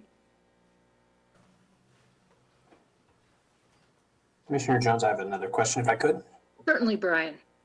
I just wanted to maybe less of a question, but I feel like several of the things Commissioner Richardson stated as problems for moving forward, or maybe problems is too strong of a word, but reservations that he may have for moving forward. You know, we're certainly things from a different commission and a different council, and I would just like to see both bodies. And I think this meeting is a great start to it, but I just think both bodies moving forward, you know, in good faith with one another, would probably be the right way to take this on, rather than rehashing all the times that we've butted heads in the past. And then maybe just for record's sake, I would just note that in the presentation, it says 67 of the projects that all 67 of the projects that have been requested in the Aquifer Protection Overlay Zone for the city have been approved by the city. So some of them do have required mitigation, but they have all been approved. So I'm not sure that we've run a head on into the takings thing at this point. So I think moving together in good faith and sort of a reset after this meeting, I think is a great idea. And I think it's going to bring us all to the table in a little bit better position to make good choices. I think that you got three that we said that we would go forward with this. So be happy with that, and we'll work and see how well it goes. And I hope it goes very well. Okay, does anyone else have any other comments? I do. Okay. I don't have a hand, but I have a black box. I'm Sally Palmer. Can you hear me? Yes, I can hear you. I still can't see your hand, but please go ahead, Sally. I can't see it either, Terry. I'm concerned about the long run. I've watched a couple of issues related to water dealing with the long run. One is in terms of what happens with the underground water, and there's still several monitoring stations for leaky underground storage units up and down 3rd Street. So they're still being monitored because the leaks are still active. Drive up and down 3rd Street and look at the little white huts that still have the name of Tri-Hydro on them. But anyway, when you look at the long run, 20 years is still we're dealing with the problems of 20 years ago at least or more. I want to speak up, Terry, because I find that it's easy to think that water's okay, you know, in it. But I look at the draws on water, and I look at the water giveaways, especially to millions of gallons being siphoned out, pumped out of the aquifer by a plant that's to the north of Laramie. And I just think we have to watch what's happening and not take water for granted. And it's easy to do that when we think we have a lot of water. But when I watch the drought that's here now and the coming changes, I say, please note the past permits and be careful and look at what's happening with rising nitrates, but also what's happening with the draws and the easy granting of permits around the county. Thank you. Thank you.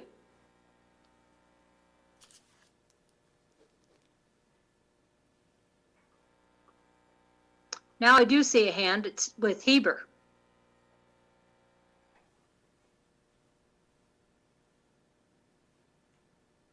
I got to get unmuted here. I apologize.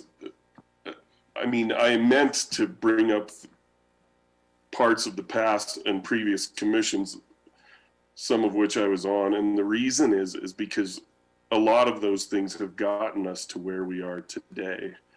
And there are problems with the process up to this point and the data. And that's what brings us to where we are today and to some people's notions of what sort of risk the aquifer is under. I happen to be a septic professional and I know lots about how they work. So these are rhetorical questions, but one I would ask is one septic system analysis enough data points to make a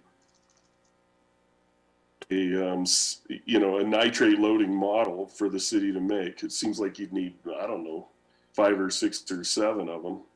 I'm not a scientist, but I just know that one set of, one location probably isn't enough. Also, when it comes to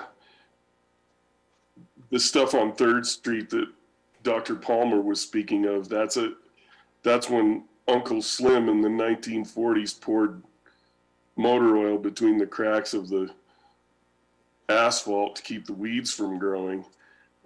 Technology has come a long way, and we have to acknowledge that. Those things are remedying problems from when there was no regulation and no notions of protecting anything. And so those things aren't comparable. And with respect to West Laramie being annexed because of nitrates in the water, that is because the water table out there is 3 feet below the surface or at the surface in some places. So they were essentially producing alluvial surface water, that it's groundwater because it's under the ground, but it was in the same space that they were leaching septic systems into. So those examples they're in no way similar situations to a limestone aquifer with a bunch of material on top of it, some of it confining and some of it not. So I agree that we should go forward. But these things matter because we're politicians and we have notions that may or may not be well informed. And we need to make sure that we get the right information. I am not a Chicken Little kind of a person. I believe that the aquifer is more resilient than we think. I also think that it should not be subjected to excessive development. But there has to be a scientific analysis of what excessive development or, where that line is, and it can't be done off of a nitrate loading model based on one septic system analysis. There's more work to be done here, and so I'm not inclined to move super fast until we look at the data that we have and how we got it. Specifically the Whitman hydro data, that really matters because that guy wasn't qualified to do what he did. And we have a policy based on that we need to go back and look at to understand whether there was enough in his data to even justify what we have now.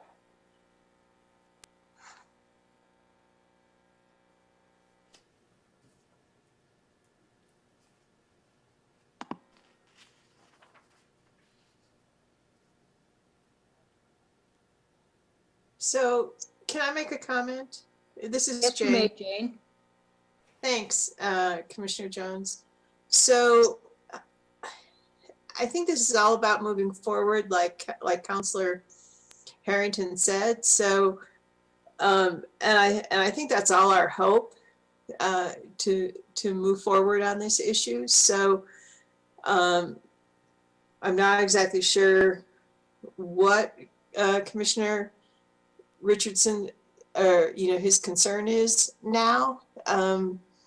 If we go forward with a new RFP process and as we continually add scientific information to all our studies, our compared studies, I think we are making, albeit baby steps, I think we're making some good baby steps here. So, and I think we need to continue to do that. So perhaps we have a negative response from Commissioner Richardson, and a positive response from Commissioner Gosar, and we're still, Commissioner Jones, are you still a maybe on this issue? I did say that I'm interested in going forward on this, and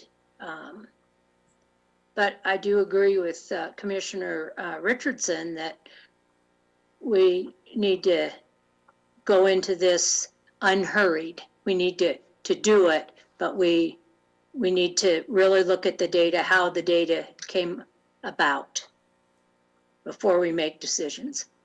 So for the city, we are wanting to update spring of 2021. Is that unhurried or hurried? I guess. It might be hurried, but let's just begin the process. We'll see how it goes. Just like you said, there's baby steps. We'll start down that road.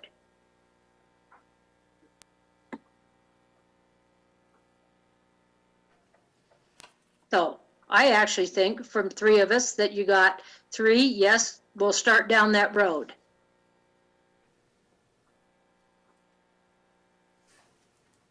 And neither of the other two have jumped in to say anything different, so I'd say we'll start down that road. Madam Chair, Councilor Weaver has his hand up, please. Thank you for telling me. I can't see him again. I don't know what's going on. Yes, Paul. Thank you. Yeah, it's part of the fun of having the meetings on Zoom if you can't see what's going on, but don't worry about it. I want to just make a comment that what seems to be clear from our discussion is that we're going to need to find consensus between the city and the county on what good information is, what good data is that we trust to help guide our decisions.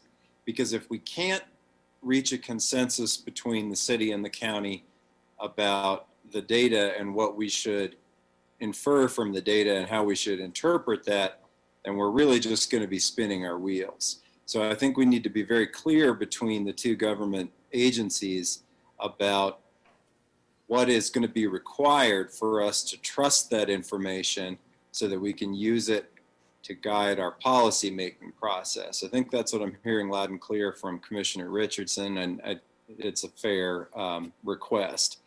But I think that's going to have to be something that we understand, because if we don't do that, then anything that we do on top of a lack of consensus around information and what that means for the policies isn't going to be a good use of time.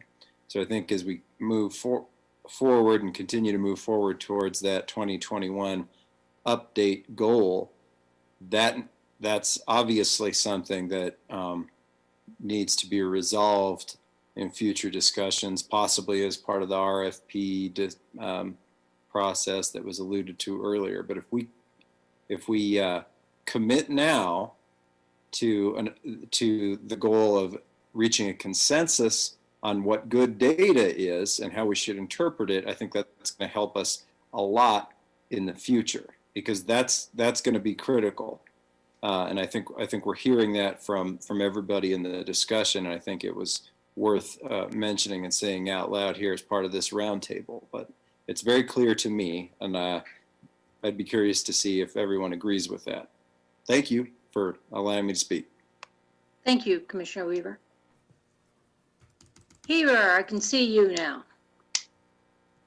Madam Chair, Councilor Weaver makes it, he encapsulated what my concerns are, and I'll give an example. The EAC didn't do the original study. The EAC as a committee sort of oversaw, they appointed a technical advisory committee. And the tech advisory committee was all of the geologists and hydrologists who did this work. And one of the things that they all agreed on, except one, was that 50 feet of Satanka shale was enough, was the mark to protect, you know, the aquifer. But because they had one holdout, and I don't remember how many were on the technical advisory committee, the TAC, but it was 12, 15, I can't remember. Anyway, so because they wanted to be unanimous, they said, okay, 75 feet, because one person on that group wanted it to be 50% more. So now, rather than that being our maximum standard, that's our minimum standard, right? In other words, there's no range. But if we don't know these things and how they came about, then we think that 75 feet is the absolute minimum. And so these things matter because they have real effects on people's property when you're talking about the entire list of prohibited uses. And I remember there's lots of emotion and worry, let's say, about the Sweckert zoning change, because people were afraid that if it was zoned commercial, that God knows anything could happen there, except that there's a list of prohibited uses already in the regulations. So sometimes we forget what we know, and then we misapply the regulations we already have, or we don't understand why they are the way they are. And so I appreciate Councilor Weaver. Thank you.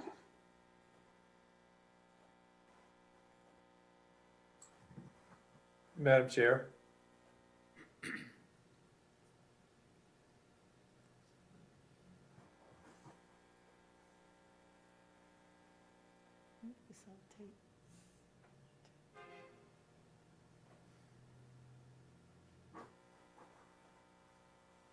Madam Chair, can you hear me?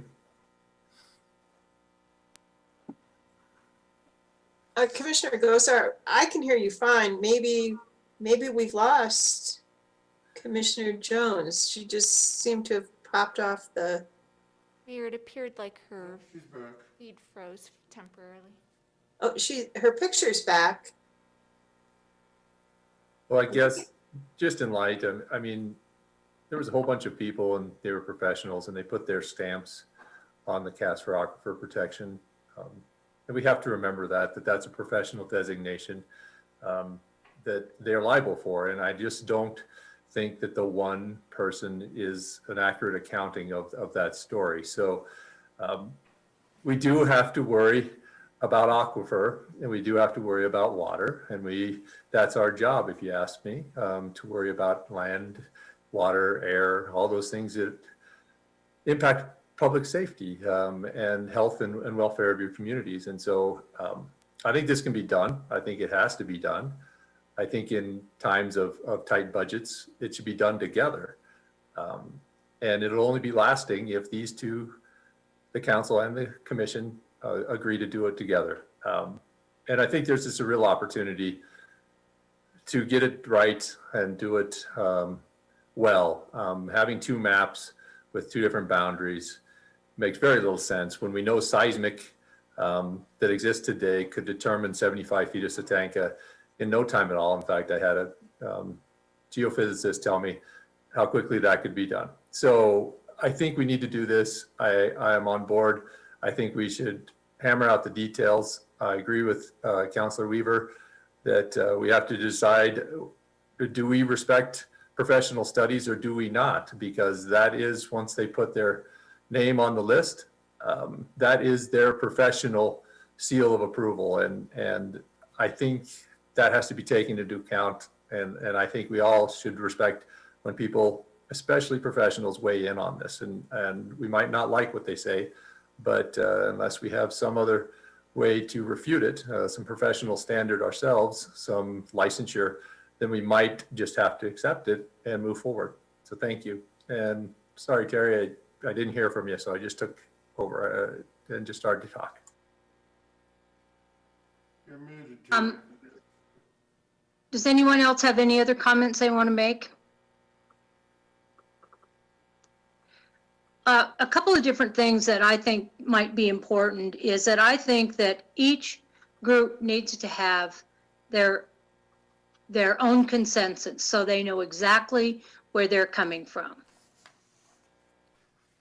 And I think that would help rather than to have all different voices. The city council has their voice, the county commissioners have their voice, and we all speak in unison. I think that would be very important and helpful in us going forward. And we also have to remember that there are 2 different jurisdictions, and that also needs to be considered when we work on this project. And I think those are 2 very important items so that this project is able to go forward.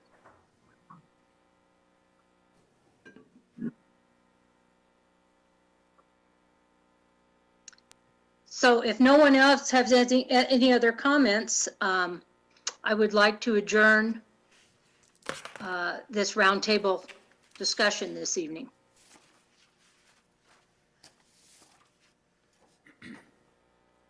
Thanks, Commissioner. Thank you. Thank you. I didn't know if I was here all by myself or what. So, thank you. Okay, So may I have a motion to adjourn? Second? Is there any further discussion? All those in favor? Aye. Aye. Aye. Thank you, everyone, for attending.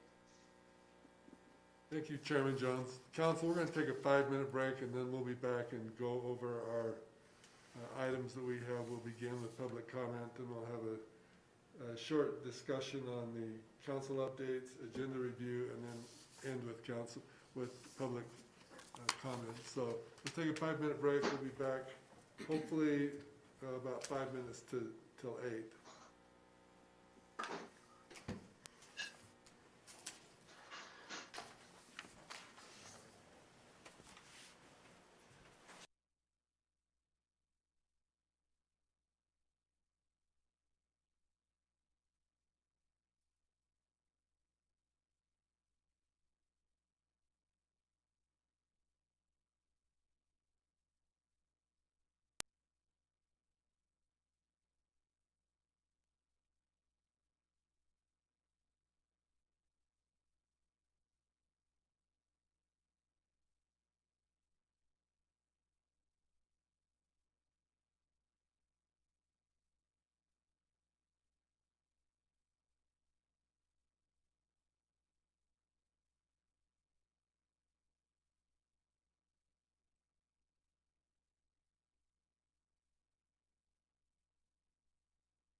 All right, we're on air, so we're gonna start.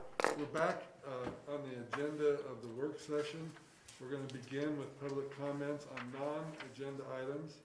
I think we have a list of individuals. If those that are on the list, we have Nancy, well, first we have Sarah Gorin, and then we have Nancy Sendlar. If you want to speak on the topic which we've just had in our work session, that would be more appropriate for you to comment on at the second public comment period on non-agenda items. And that we will get there very quickly, I'll say that, because we just have a few things we have to go through, and it'll happen very quickly. So is there any, I'll ask the city clerk, do you want to invite those that want to make public comments, and we'll go through that. And again, you're asked to speak for, give us your name and then speak for 3 minutes, and then after we've had a chance to do that on non-agenda items, then we'll go into the council business.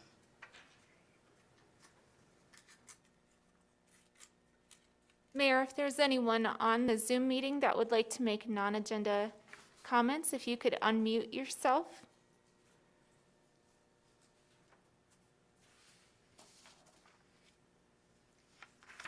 We have Sarah Gorin, Mayor. Welcome, Sarah. Go ahead.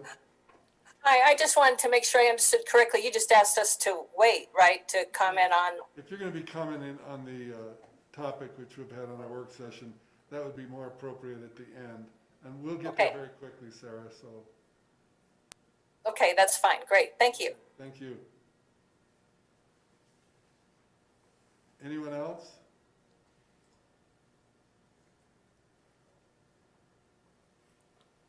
I see Nancy Sendlar unmuted herself. Nancy, do you have a non-agenda topic that you want to discuss?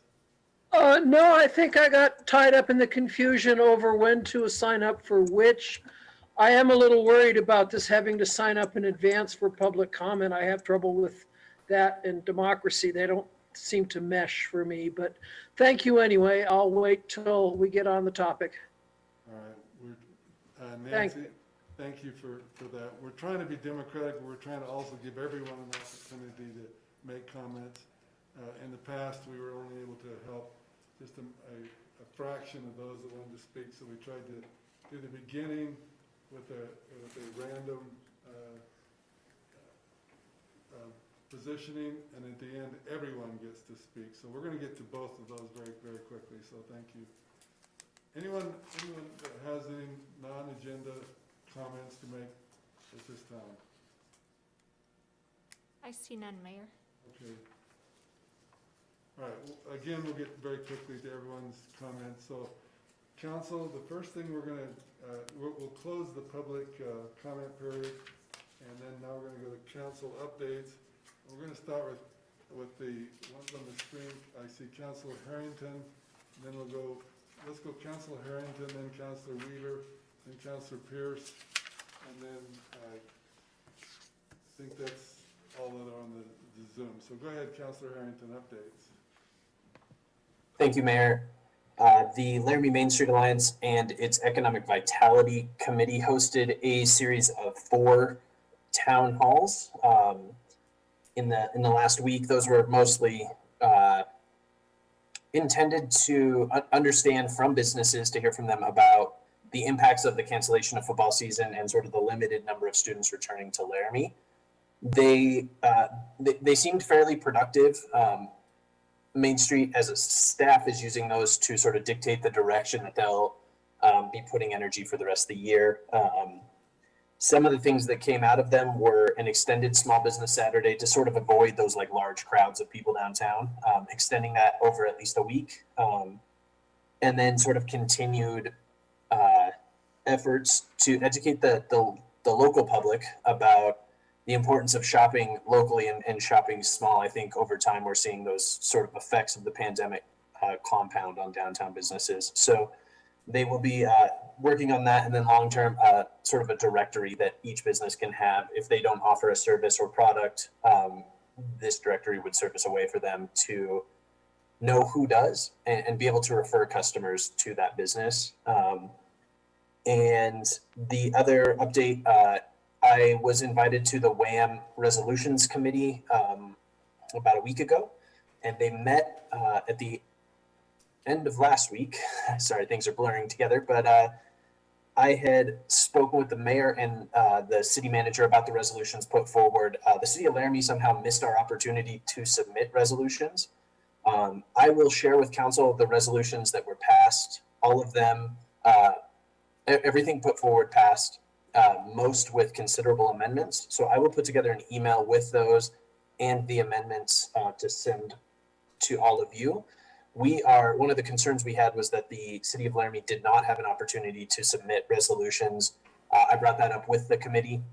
They said it would be perfectly within the bylaws, and in fact, WAM's bylaws don't mention resolutions at all, but they said we could just bring those to the Legislative Leadership Committee directly if our council chooses to pass something, and then that committee will take action on them. So we can sort of skip the Resolutions Committee altogether if we would like to still submit something. The membership meeting is next week, and we should appoint somebody as a council for to participate in that if we would like. And that's all I have, Mayor. Thank you. Thank you. Councilor Harrington, first of all, congratulations on your appointment on resolutions. You said we need to appoint someone to be on the committee for which committee is it at WAM? Yeah, Mr. Mayor, that would be the voting delegate for WAM, not a member on a committee, simply just who is going to cast the vote on our behalf. But the meeting that's coming up in 1 week, that's the one that you'll attend, and we can move forward if we have an additional item for a resolution for WAM. We can still put that forward within the next week. Is that right? That is right, Mr. Mayor. I think that would not be WAM's preferred course of action. Their preferred course would be that we submit it instead of, so this will be the membership meeting, the annual kind of, the thing that would have happened at the summer conference. Just a Zoom version of that. So they would prefer that we submit, we just sort of pretend we didn't miss this opportunity to submit our resolutions, and we bring it directly, instead of to the whole membership, we bring it specifically to the Legislative Leadership Committee at any time. We aren't sort of time bound by that. And in fact, they said the Legislative Leadership Committee would entertain these resolutions at any point in the year. Okay, we'll let you guide us through that. So thank you, Councilor Harrington. Councilor Weaver? Thank you, Mayor. I don't have anything. Councilor Pierce? I'm good. Thank you. Councilor Schuster? None. Councilor Doherty?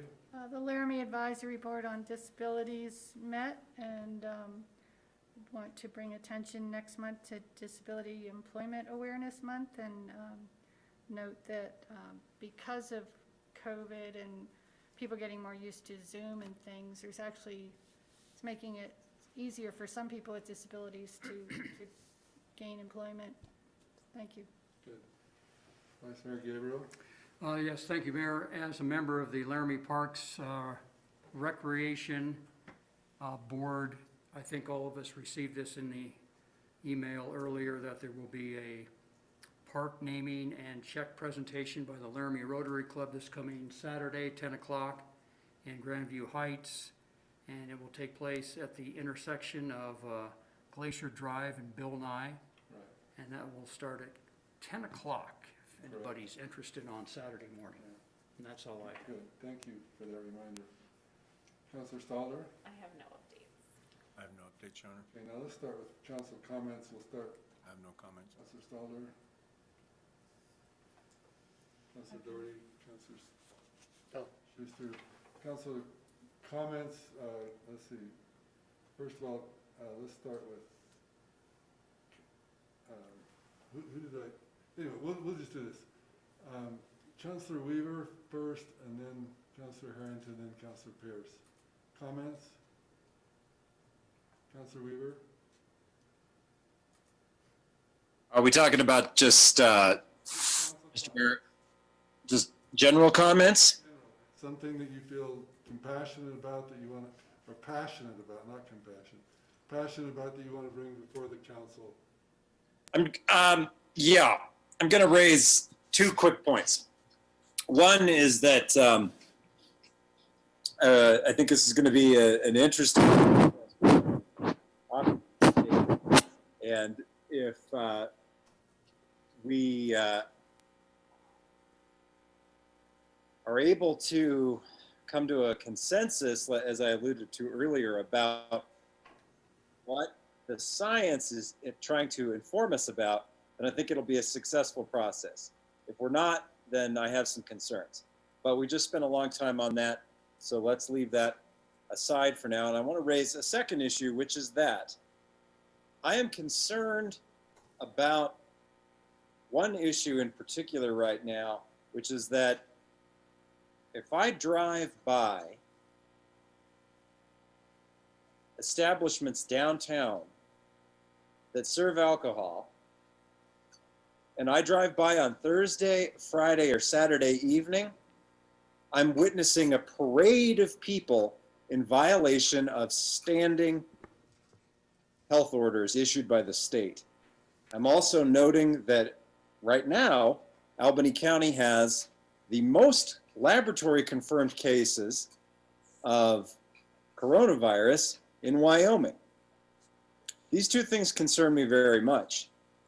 It also concerns me that we're not sure if our community is going to be having a in-person University of Wyoming semester or not, and we won't know until tomorrow, but I can't help but think those 2 things are related.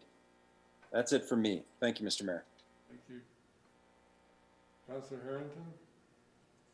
Thank you, Mr. Mayor. I won't beat the point too much further, but I have heard from several constituents about very similar things to what Councilor Weber just brought up there at the end. So I would also share some concern in that regard. And then maybe just a quick acknowledgement of Councilor Schuster's work on Pilot Hill, and just wanted to express my appreciation as that's sort of coming to a close. So thank you, Councilor Schuster. Thank you. Just a liaison. All I did was watch. There was no voting allowed by the city liaison. Councilor Schuster had a big impact, so I appreciate your work. Councilor Pierce? You know, I would just like to echo what my colleagues Weaver and Harrington said, so thank you. Okay. Thank you all. Now let's move to the agenda review. This should not take a great deal of time. Let me just say this. You have that before you. I don't see anything that I would think would be of much interest for discussion until we get perhaps to the regular agenda. But is there anything on consent or the beginning of the agenda that someone wants to ask questions about?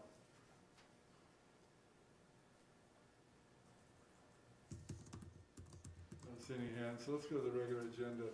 The 11 is, these are the CARES Act funding amounts that we have to approve. So it's another step in the process. So if we approve those, then they move forward for the award. But it's our responsibility next to do a number 11 where we approve the grant award CARES Act funding so that we can then move forward to the approval of the state to actually make the award to the city for our application. Then on item number 12, we are beginning demolition. Once this is approved, probably 5 buildings, 4 that we're very familiar with, maybe 1 additional as we prepare for the North Campus site for the city of Laramie. So this is just a discussion of demolition prior to the buildings that will go in for the city there. Any questions about that?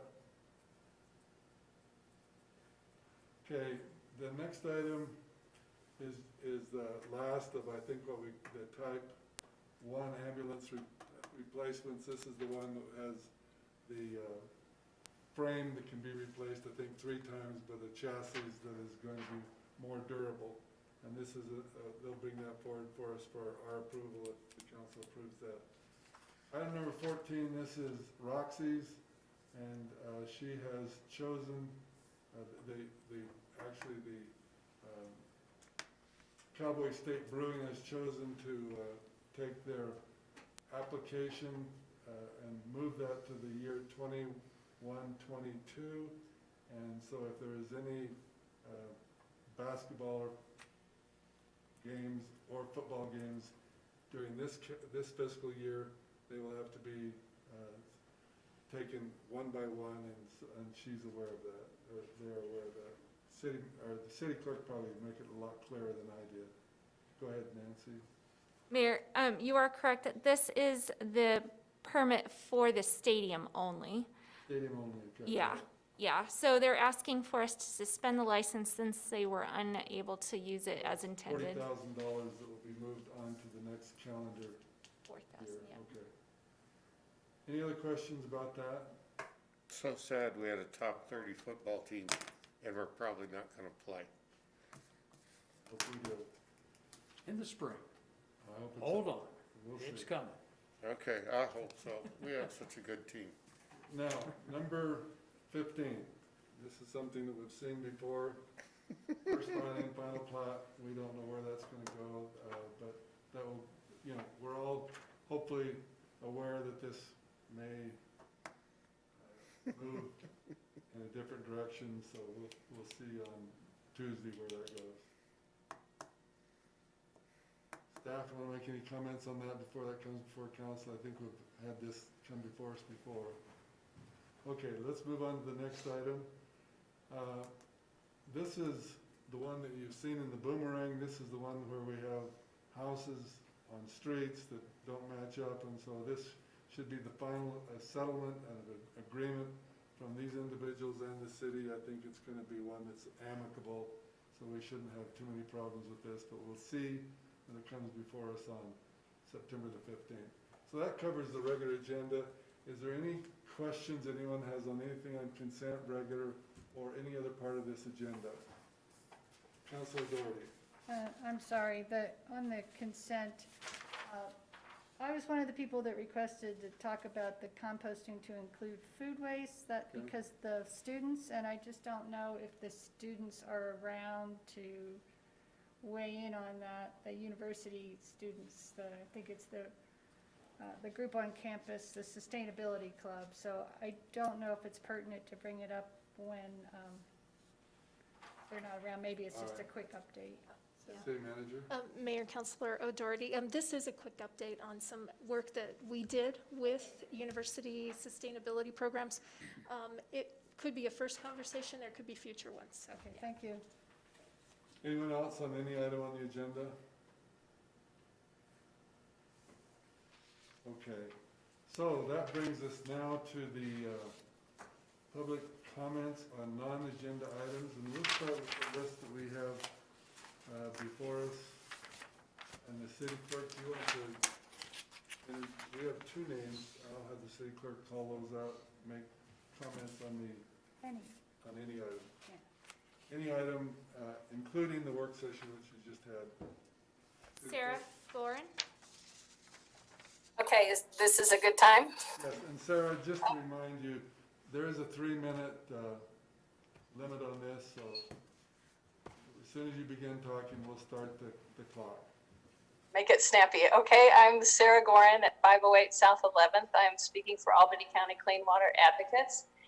You all have our comments, so I won't go over them at all. I want to just hit on a few topics that were mentioned tonight so that they don't just kind of linger out there. Commissioner Richardson brought up the members of the Technical Advisory Committee and also the 3 geologists that participated in the preparation of the report done by Whitman Associates on that last CAPP update. And I'm not sure that everyone understands that when geologists stamp a report, that the use of the stamp is regulated by the Geology Practice Act of Wyoming, and that stamp puts your professional expertise and integrity on the line. So if someone wants to say that all those people stamped reports that they don't believe in, that's actually a very serious charge to lay, and it needs to be backed up if people are going to say it. Second thing I wanted to mention was on the I-80 study that was discussed in the PowerPoint that the county worked on.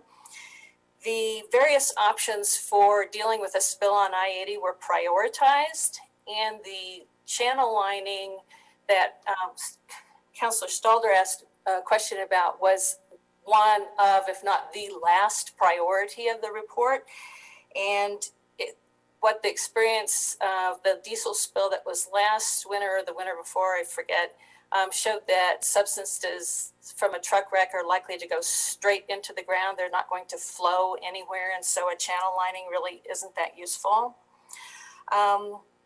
And I-80 overall is potentially an issue, and it's one that should be paid attention to, but as we noted in our comments, it kind of pales next to the daily reality of the 33,000 gallons of fuel that are sitting on the aquifer there at Tumbleweed, and that's why we think it would be a good idea to consider putting a monitor well down gradient of that gas station. Finally, I just want to add our voice to the thanks for Pilot Hill. It's a great project. It's one that we've supported from the beginning. Just to remind folks, though, that it's a small percentage of the aquifer protection overlay zone, and so we still need to be really vigilant about aquifer protection in the rest of the area. Thank you so much for your time and attention. This is a big issue. It's complicated, and we really, really appreciate the time that you're spending on it. Thank you, Sarah, and thank you for all the work that you do. City Clerk. Nancy Sindelar.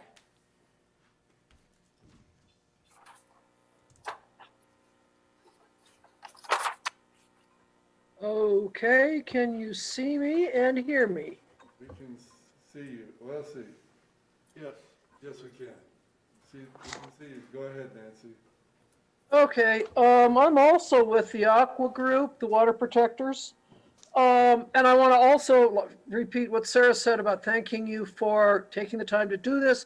I hope you will keep it a public process with all records and the workings being public.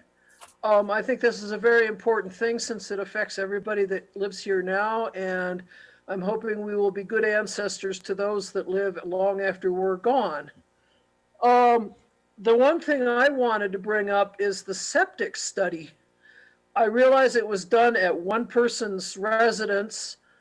If one septic study isn't good data, we can either do more septic studies, but throwing out the one we have, I don't think is productive. I think if we want to find out how much the nitrates are going into the ground from the septics, we need to drill under more than one septic tank.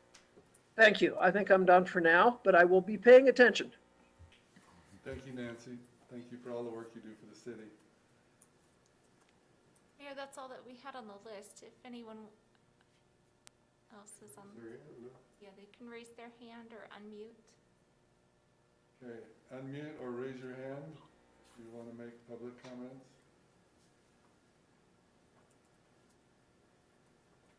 Okay, seeing none, we'll close this public comment period. And now, council, want to ask you if you have any topics for future council work sessions. Councilor Harrington. Thank you, Mr. Mayor. I've been contacted several times by a constituent in West Laramie who's having an issue with his neighbor's beekeeping. I know he's reached out to my fellow Ward 1 council members, and I just would like, I think it would be worth our time. I reached out to the city manager. She indicated that there was no beekeeping regulations at all. I'm certainly not in favor of eliminating beekeeping in Laramie. I just think a bit of a survey of what is in place or what could be helpful. Understandably, this member of the public is sort of adrift at sea with what to do at this point because we've provided no guardrails. So I don't know if anybody else has interest in that, but I think that would be worth our time. Anyone else have interest in beekeeping? City Clerk, do you want to make comments on that?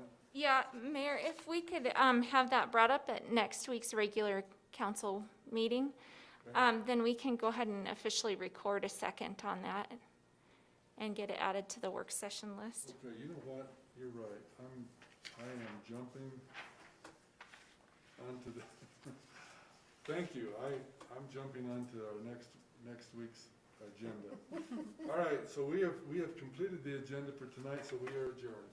Thank you all for being here.